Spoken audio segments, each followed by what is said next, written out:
সর্বভূত হিতে রতাহ সর্বদা সমবুদ্ধি সম্পন্ন সর্বভূত হিতে রত সর্বত্র গামী অব্যক্তপ্রস্ত অচল অচিন্ত্য ধ্রুব অক্ষরকে যে যোগী উপাসনা করেন তিনি আমাকে গীতা পাঠ হচ্ছে এখন।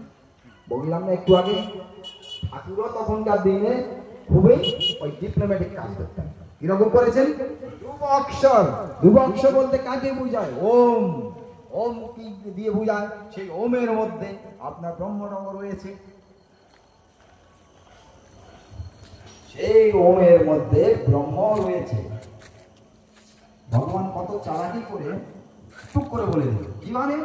বলছে যে সর্বদা সমবুদ্ধি সম্পন্ন সর্বভূতে হিতে রত সর্বত্রগামী অব্যক্ত পুরস্ত অচল অচিন্ত্য ধ্রুব অক্ষরকে, ধ্রুব অক্ষর বলতে ওম বোঝায়। সেই ওমকে যিনি যোগী উপাসনা করেন তারাই আমাকে পেয়ে থাকে। বলছে তুমি ওই ব্রহ্ম হয়েও আমাকে, গীতা ষষ্ঠ অধ্যায়ে বলা আছে যে যেখানে যে দেবতা পূজা করুক না কেন সে আমার ওই সবকিছু সেই দেবতা তার সমস্ত মনোকামনা পূর্ণ করেন।